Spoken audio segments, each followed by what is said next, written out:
They aren't saying it in so many words, but the people now in charge in Washington, D.C. are having to face a reality as it is, not as it was or as they wish it would be. And the reality is this: Donald Trump was right. How Donald Trump handled the pandemic was exactly right, and they are being forced to follow his lead, even though he's no longer in a leadership role. And that's the real truth. That's the real truth that is very, very difficult for them to accept. Because a natural evolution has occurred that I think Donald Trump saw coming a long time ago. Power is naturally devolving back to the states. Because the tighter they try to hold a grip in D.C., the more they are losing control. And there's nothing they can do about it.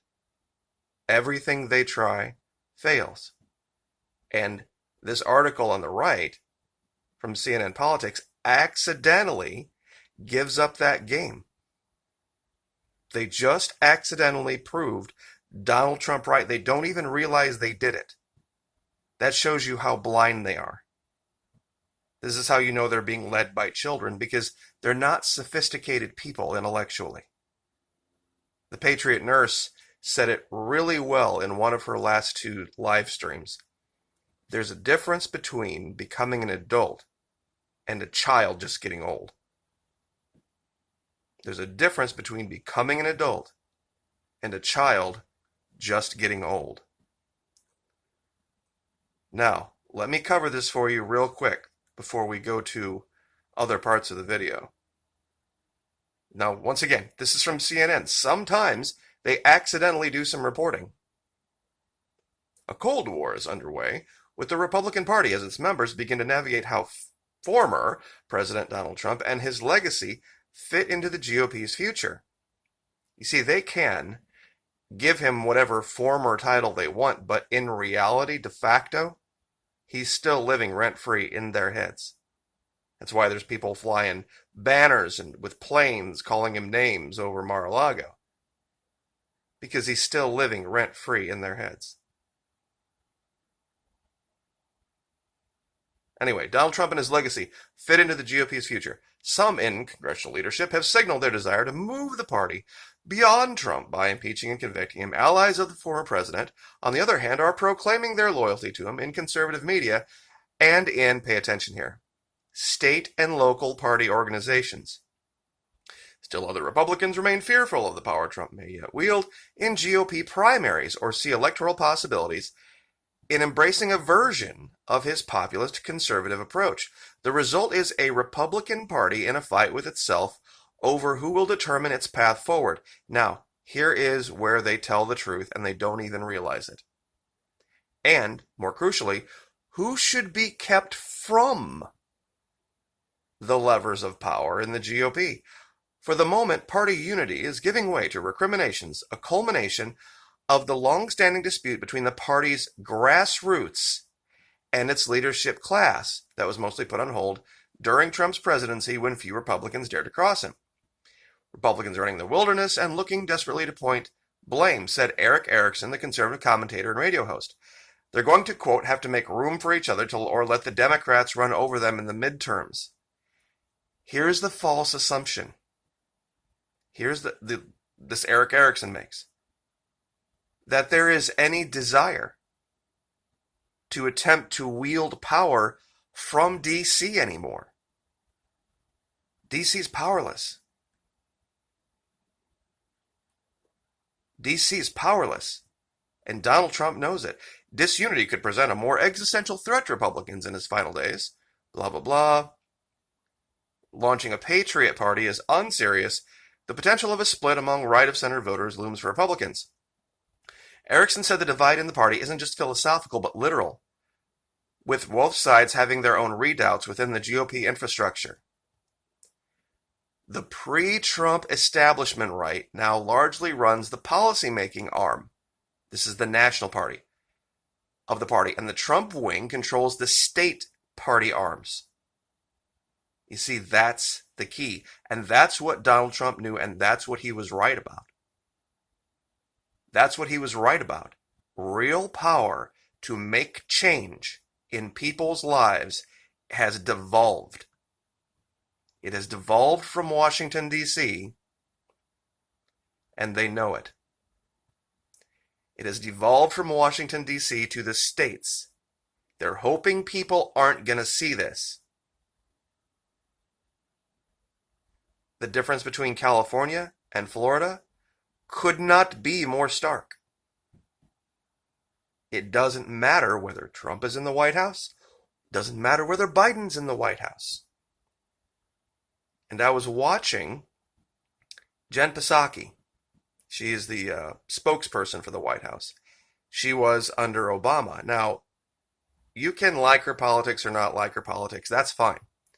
You can put that aside for a minute. She was actually very good at what she was being asked to do. Let's be clear here. At what she was being asked to do when she did under Obama, she was a master.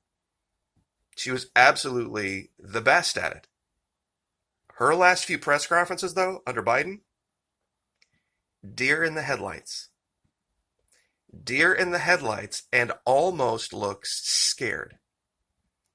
I would never say that about somebody unless I was almost 100% sure, because it's not a good place to be.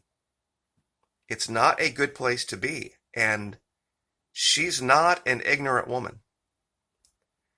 She's been around the game down there a long time, and I think she sees something, or they've been briefed on something. Say what you want about the King's Peace and what that may or may not mean for some folks. But sometimes having a king ain't all that bad. Leading by consensus never works. Biden is a senator. His entire virtually half century of service to this country has been predicated upon consensus. That's what the Senate does. They're sausage makers. That's their job. But it's not leadership. It's not leadership. Leaders don't necessarily care so much when people think what they do is unpopular or they don't like it. And that's what you have to have. Our governor here in Florida knows that no matter what he does, there's a whole group of people that are going to find some way to make a negative of it. We're vaccinating a person in the state of Florida every 2 seconds, and have been for the last 30 days or more. Do the math. Every 2 seconds, someone is getting vaccinated in the state of Florida. Almost 1 million doses in what, a month? Do the math of 30 days and 1 million doses, what that comes out to. And that's every moment of every day, 24 hours a day, round the clock for a month. And they want to try to find some way to make a negative of that. But I've warned before, and I will warn again, about something that's coming for the North. And even Biden himself has alluded to this. This dark winter. This image I put together on the left was about as sanitized as I could make it for the message I was trying to portray. Men will be forced to beg, and women will be forced to do something worse. That's how bad it's going to get in the North. There are already reports, and I'll see if I can find the links, that the job losses and the damage are 4 times as bad as the 2008 crisis. 4 times as bad. And it went on, and what happened last year when they shut everything down for months went on for way longer. way, way longer. 4 times as bad, 3 times as long. And we're in a very different place. The country is really, some are saying, well, it's divided north and south. That's probably a fair assessment, but it's being divided even more than just north and south. See, being a have or a have-not before used to mean, well, there were those who were really rich and comfortable and didn't have to worry about anything, and the have-nots had to work. Now, the haves are going to be people who are eating, people who have power turned on. The have-nots, men are going to be forced in the street to beg. And for women, something oh so much worse. And that's just the reality. That is just the reality, guys. It's not a good reality. I wish it were different. But this channel has tried to, for the last 4 years, tell the truth. No matter what. And believe me, it's cost me subscribers. It's cost me all sorts of likes. I've had to forego different avenues that could have made the channel bigger, because I've told the truth that was unpopular, even about President Trump. So, if we face reality as it is, now, you can make a difference going forward. But we have to understand, letting go of DC is a good thing. Letting go of DC is a good thing. It will devolve power back to the people, back where it belongs. And President Trump, then President Trump, was right about this all along. He was absolutely 100% correct about this. And he saw it coming. You know, I think he wanted to stay in DC to help continue devolving power back to the states, but there's a time you got to go. And I'll leave it there. Like, share, subscribe.